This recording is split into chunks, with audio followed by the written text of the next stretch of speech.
নির্বাচনী মাঠে ঝড় তুলল বিএনপি, ভোটের জরিপে ঘুম হারাম জামায়াতের।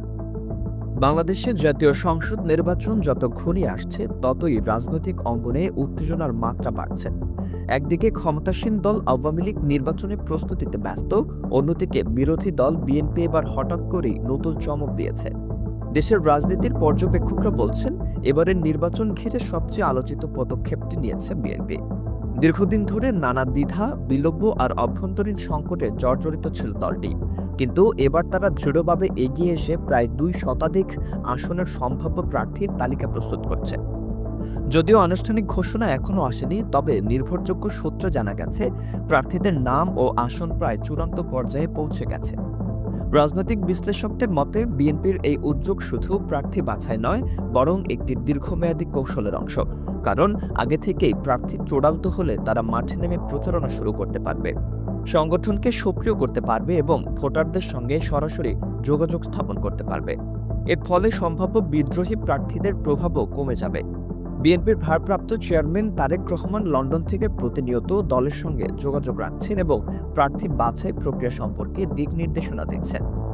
দলের ভেতরে ঐক্য বজায় রাখা, স্থানীয় নেতাদের সমন্বয় করা এবং জোট রাজনীতির ভারসাম্য বজায় রাখা, এসব বিষয়েই তিনি গুরুত্ব দিচ্ছেন।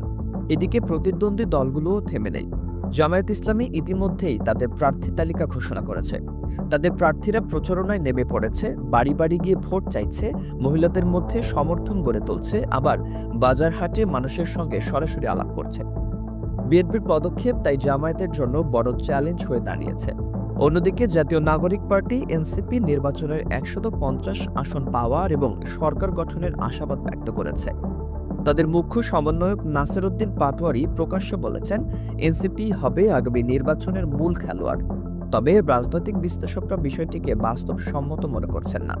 তাদের মতে বিএনপির দ্রুত প্রস্তুতি এবং শক্ত প্রার্থী তালিকা এনসিপির প্রভাবকে সীমিত করে দেবে।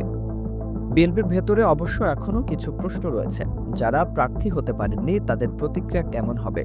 তারা কি বিদ্রোহী হয়ে দাঁড়াবেন নাকি দলীয় সিদ্ধান্ত মেনে নেবেন?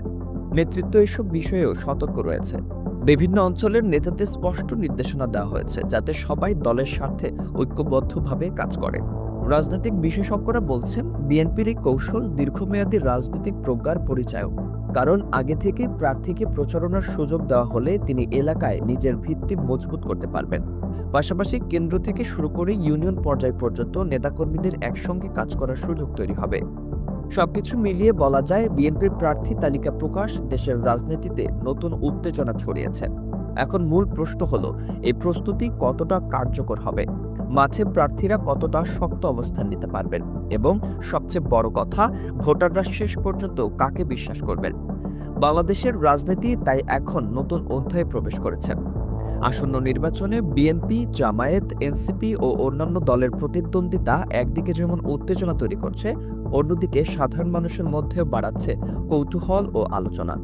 নির্বাচন যত এগিয়ে আসছে ততই প্রতিটি দল, প্রতিটি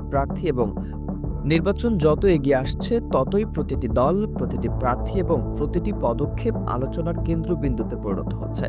সব মিলিয়ে বলা যায়, বিএনপির এই সিদ্ধান্ত শুধু একটি প্রার্থী তালিকা নয়, বরং তাদের নির্বাচনী কৌশলের শক্ত ভিত। এই পদক্ষেপ নির্বাচনের মাঠে নতুন ঝড় তুলেছে আর প্রতিদ্বন্দ্বী দলগুলোকে দিয়েছে নতুন দুশ্চিন্তার কারণ।